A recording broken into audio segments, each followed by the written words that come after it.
All right, now the man who is said to have led the Western Bloc to set us yesterday to that meeting now joins us. He's speaking for the first time since yesterday. Is Ababu Namwamba, the Budalangi Member of Parliament.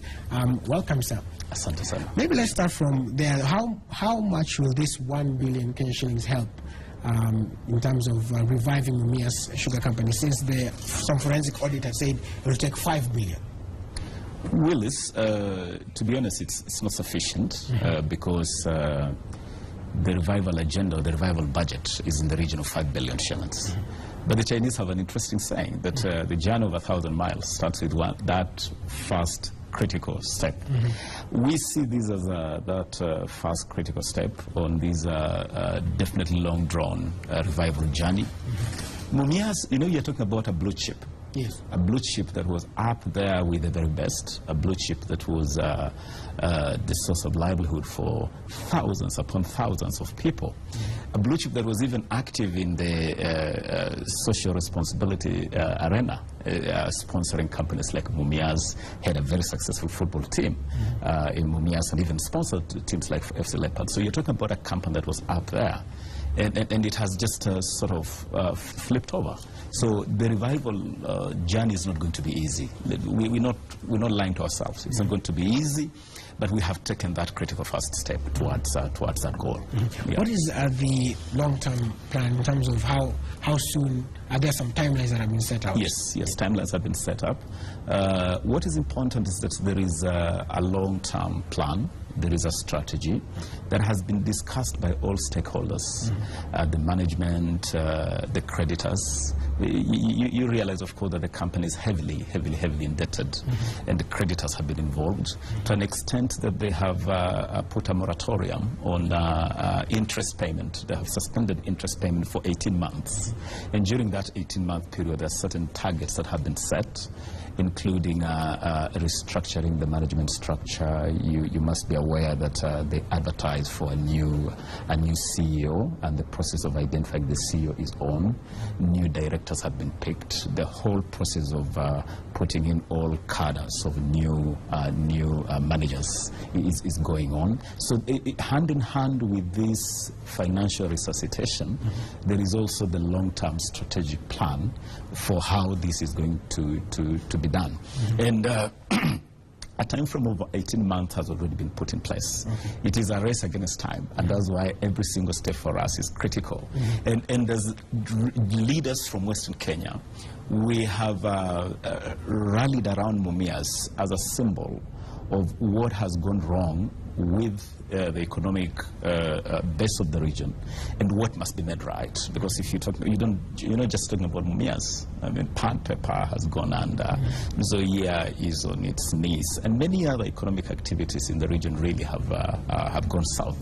And so for us, the revival of Mumia's is the beginning of the economic renaissance of Western Kenya. Now, of course, it came down because of alleged corruption that brought the sugar company down.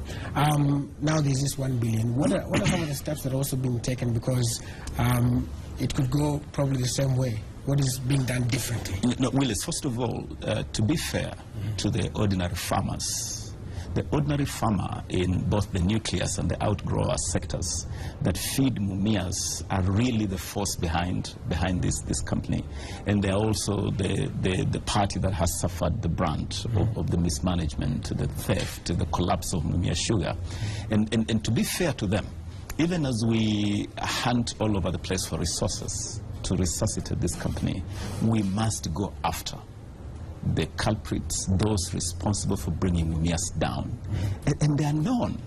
I mean, audits have been done. A very thorough forensic process was conducted under the management of KPMG, the audit firm KPMG, a very comprehensive report. The next step as leaders and as government must also take this seriously, that even as we put in more money, and as we put in measures to ring-fence these new resources and make sure that they're not wasted, we must go after those who brought Mumia Sugar down. We know them. They must be brought to book, and the farmer and the stakeholders must be compensated for their theft, for their loss. Yes. Now, also yesterday there was, like you said, the Western members of Parliament, they took they were at State House yesterday, and of course the picture that has been doing rounds is that of you shaking hands with the president. Was there anything else, the political undertones? Was there an end bargain for the Western Bloc, say come 2017? Absolutely not. You know, I'm actually absolutely petrified. I don't know. I mean, I'm amazed that a trip or a mission. First of all, this was not. It was not like a rushed mission. The conversation around Mimia Sugar has been going on for the last 1 year, actually more than 1 year. And the agenda of the Western Parliamentary Caucus has clearly been the economic renaissance of Western Kenya. The trip or the mission to State House was not done in the dark. It was done in broad daylight. The agenda was very clear. Mumias as the spearhead of other economic issues in the region. So for anybody to attempt to turn an agenda of a whole region to Ababu Namwamba, that for me is a bit of trivializing a major issue. This is not about Ababu Namwamba. This is not about Uhuru Kenyatta or William Ruto. This is not about CORD. This is not about Jubilee. This is about the economic welfare of the people of Western and the people of Kenya generally. So a little tete-a-tete between myself and the president. Yes. Uhuru Kenyatta may be the leader of Jubilee, but he's the president of Kenya. And as the president of Kenya, he must be magnanimous enough to engage across the political board. I am the Secretary General of ODM, the largest political party in this country. There will be issues that I may want to engage with the president on. And I have done that before.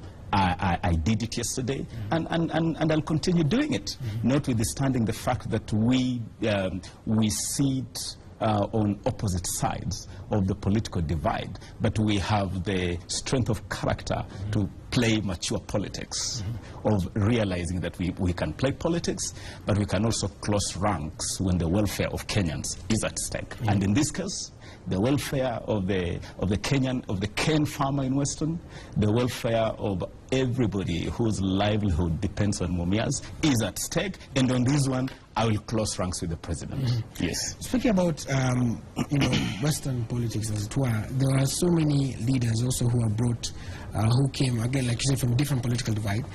We've always heard of talk about a Western alliance, Western leaders rallying together, but towards the crucial ballot time, we say wanasambaratika. Waswahili husema yaliyopita si ndwele. Yaliyopita si ndwele. Tugange yaliyopo na yajayo. In all my life, I've never really made myself a victim or a prisoner of the past. Whatever initiatives or attempts that may have collapsed in the past, that is not really going to be shackles around our feet or around our dreams. We are determined as the Western Parliamentary Caucus to push a collective agenda that will see the economic fortunes of Western Kenya revive, resuscitate, and we want to see a renaissance.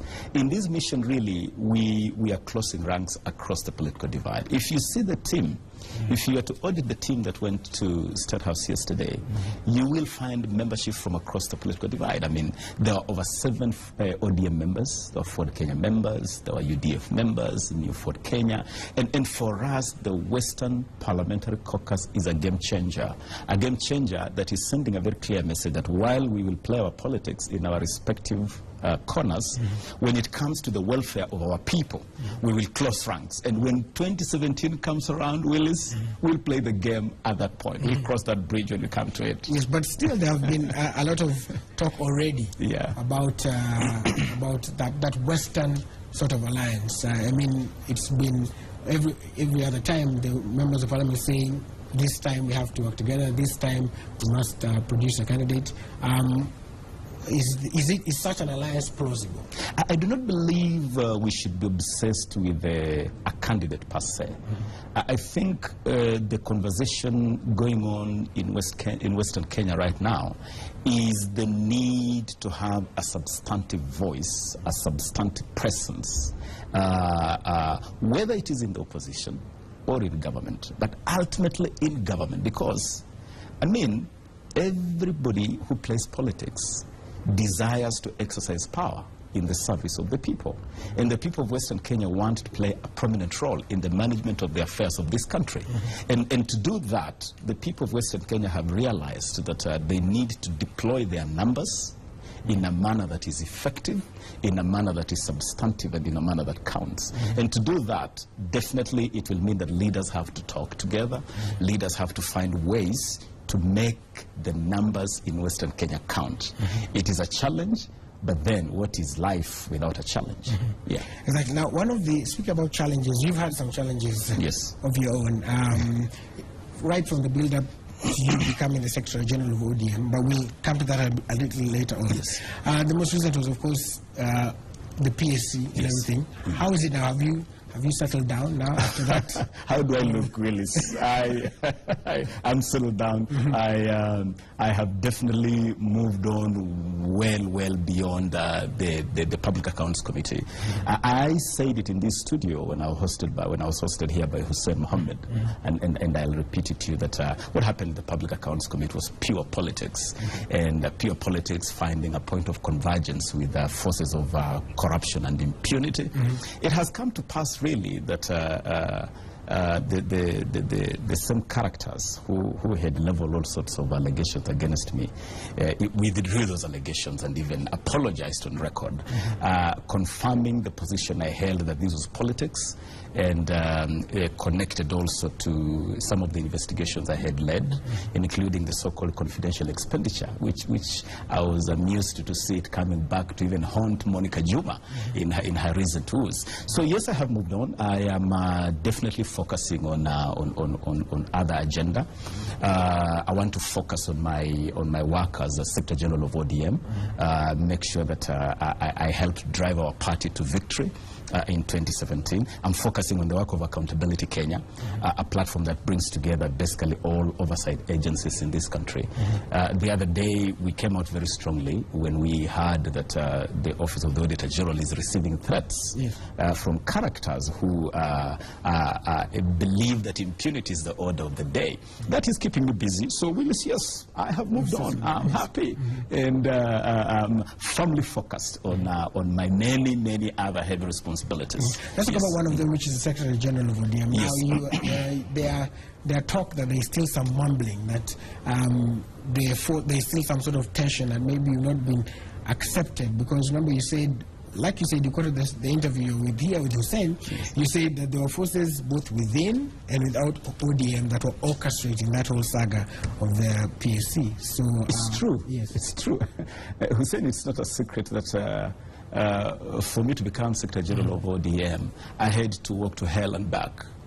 I mean, I had to walk, I mean, it was like, it was a journey through hell.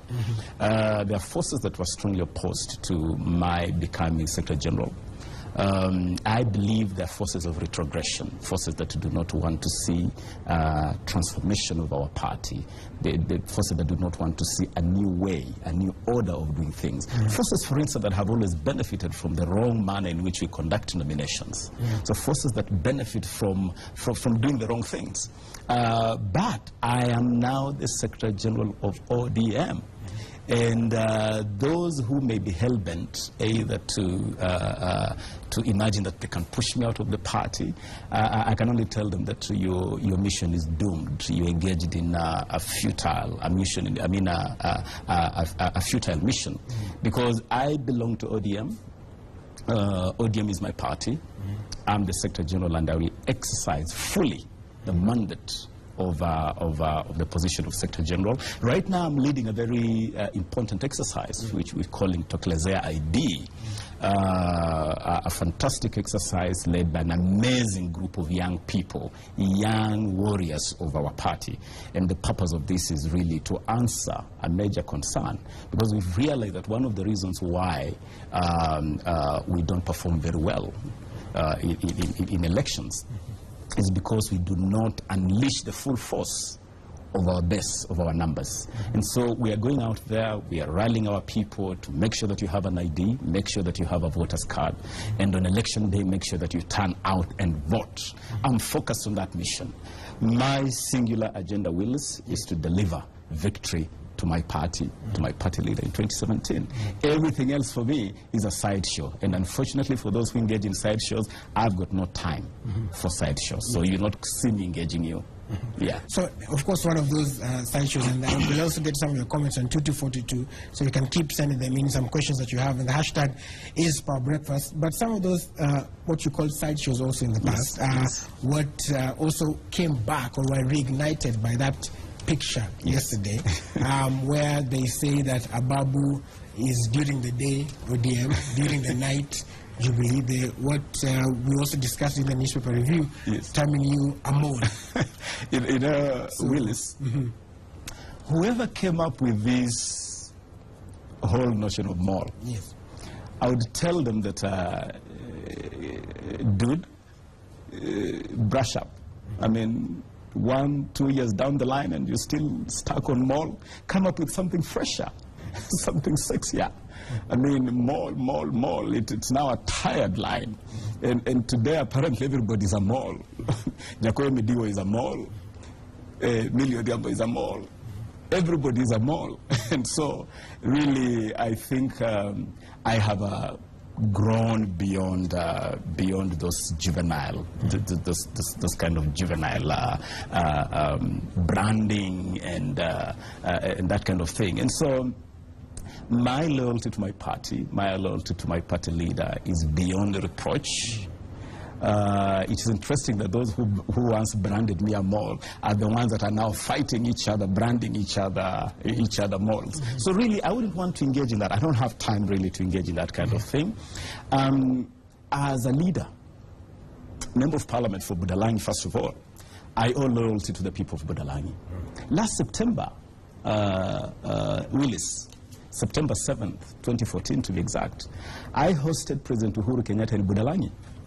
I invited him to Budalangi deliberately, and he came to Budalangi, and he came to answer a concern which I believed is a major concern for my people, which required government intervention, a concern that has been on the lips of my people for 50 years plus, and that is construction of a bridge. For 50 years, people have been singing about the Sugary bridge. The president came, we made a commitment, and the process of constructing that bridge is on track. In fact, we expect the contractor to be on site to start constructing that 1.2 billion shilling bridge next month, the month of July. And that, for me, is answering the needs of my people. When it comes to national politics, I am cut from a very different piece of cloth. I'm cut from a cloth that says we can compete without fighting. We can compete maturely. I recognize Uhuru Kenyatta and William Ruto as rivals. They know that deep in my heart, in 2017, I want them to test the opposition benches. I want to change places with them. I want them to be in the opposition. I want to be in government. They know that. But in the meantime, while they exercise power, they also know that I'm mature enough to respect them.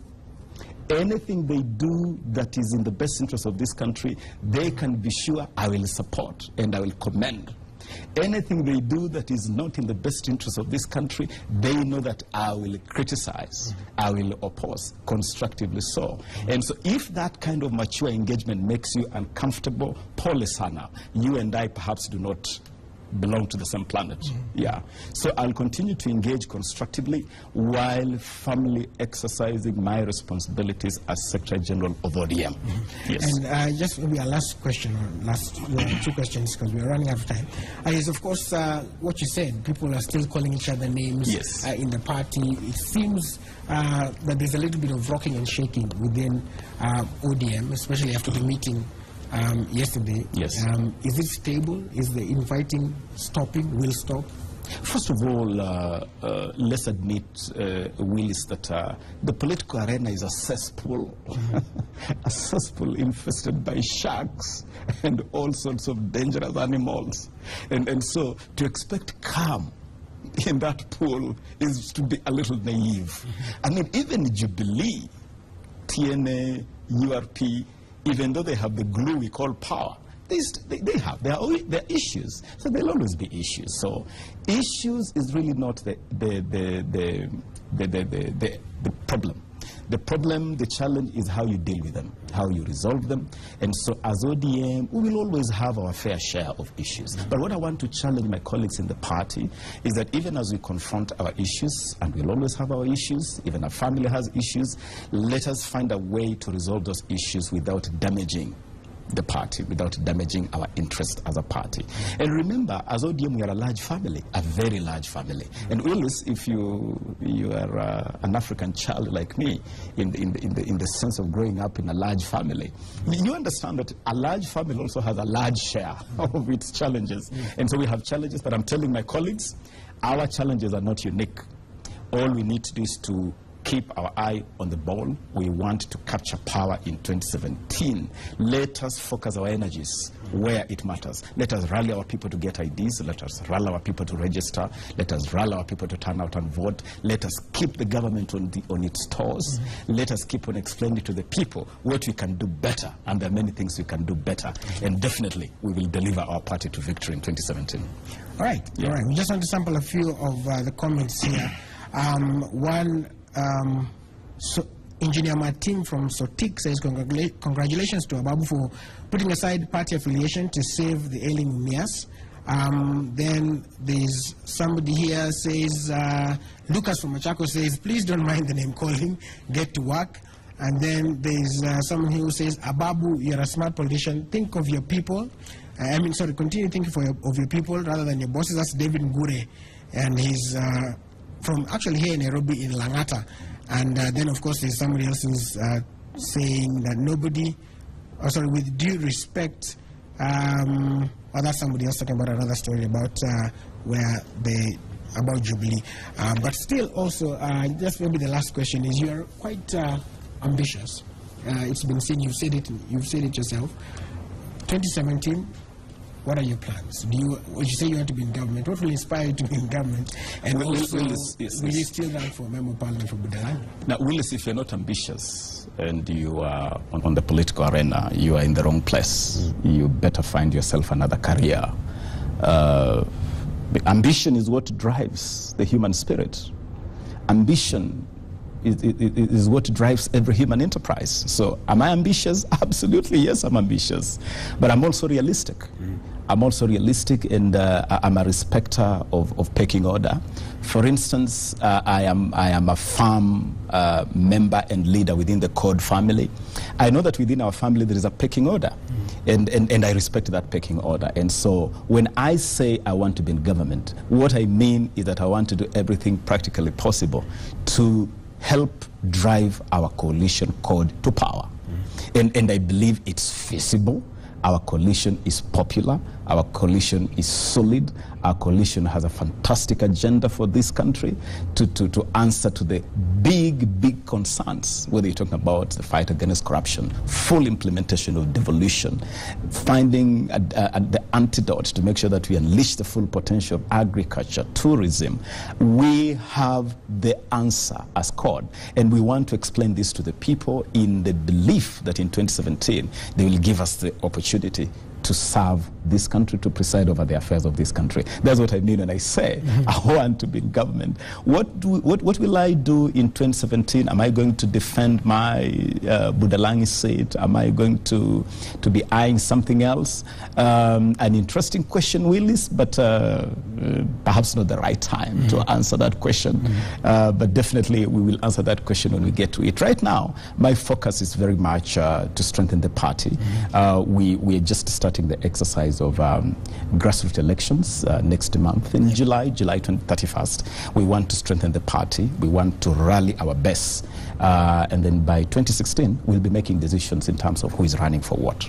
Yeah. All right. So, of course, now we want to go. There is also a lighter side of what has always been going around also on social media. First of all is one of the questions, the social side is how the fashion sense of Ababu Namwamba. And people always say you dress very sharply. What is it, something inborn? Did you learn it? Where did it come from? Because there are some who don't dress as First sharp. of all, as you can see, there you are right there. If Kenyans believe or are saying that I dress well, I'm humbled by that compliment. I mean, I don't take it lightly. I consider that to be a huge compliment. So, asanteni sana. But I have had the privilege of maybe growing up. I'm a lastborn. Okay. I'm a lastborn in my family. And as a lastborn, you have the privilege of watching so many things. My dad was always a very sharp dresser. God rest his soul in eternity. Now, I lost my dad in 2011. He was always a very sharp dresser. My big brothers, my two sisters were always so. I mean, And I also work in circles of people who take my party leader, Raila Amolo Odinga. I believe Raila Amolo Odinga is easily one of the best dressed human beings on the face of the earth. So I have good role models to follow, good acts to follow. Yes. Yeah. And of course, the biggest one is one picture here. Let me just show you the Which one now? That one there. Oh, okay. You and Priscilla. Priska, yes. Oh, Priska, Priska, yeah, my wife Priska. Yes. Now, this picture was taken a couple of weeks ago. Yes. On the lawns of Windsor. We were attending the reception ceremony for the wedding of our best friends, Brian Mutembei and Alice Gitoho. Yes. We attended the wedding out in Kiambu, and then went out to Windsor for really, it was one of those moments where you just, I don't know whether it's my wife or who shared this on Facebook, but what is wrong with that picture, Willis? No, it's a good picture. It's a nice picture. It's a good picture. I look good in my fedora, and the don't handbag as well. Oh, yeah. The gentleman. Yeah, I mean, but what you can't see is that my wife is also holding the handbag from behind my back.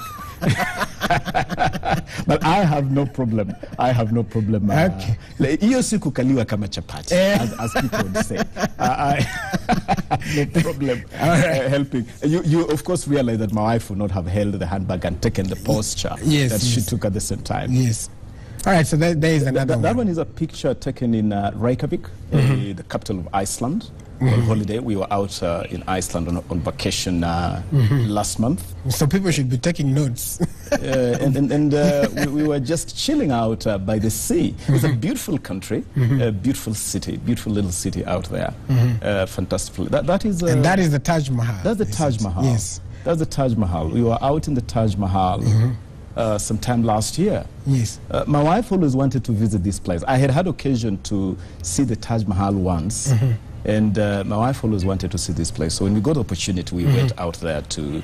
It's a fantastic place, really. The emblem, symbol of love, really, and incredible story behind the Taj Mahal. Yes. So how do you take when people look at this, one, the social media critics may say, Mheshimiwa, you are raising the bar too high for us men. You know, you can show affection to your better half, or to your spouse, to your soulmate, to your family, in your circumstances. I will tell you that this traveling all over the place notwithstanding, the place where we enjoy our moments the best. Maybe there is one picture that has not been flashed on the screen, where we are just breezing out in Lake Victoria, in Budalangi. And the place where I enjoy some of the best moments with my family, our children, is actually in Lake Victoria, in Budalangi. We are blessed. The people of Budalangi are blessed with some of the most beautiful scenery on earth. And so within your own setting, within your own environment, you can find fantastic opportunity to spare time for your family. And what many Kenyans may not know really, that in my life, what matters the most is my service to God and my dedication to my family. My family means to me more than anything else. Wonderful. Yes. Thank you so much. Thank you very much for your time, sir, and thank you for ending it on such a wonderful note. And of course, that was the Budalangi Member of Parliament and Secretary General of ODM, Ababu Namwamba, who was speaking. He's talked about a raft of issues. In case you're just joining us, he said that his loyalty is to the party, and he is out to make sure that by 2017 they will be in government, and they will switch sides with the president and the deputy president. Actually, every time I meet the president, I keep on reminding him that, sir, please prepare yourself to switch sides. Yes. Uvuke huku, mimi ni uvuke huko. All right. So good roho safi. Yes. Roho safi. All right. Thank you so much. Compare roho safi. Compare roho safi. All right. Yeah. All right. So again, thank you so much, and thank you also for your comments on #PowerBreakfast and also on 22422. And again, thank you, Meshome, for coming.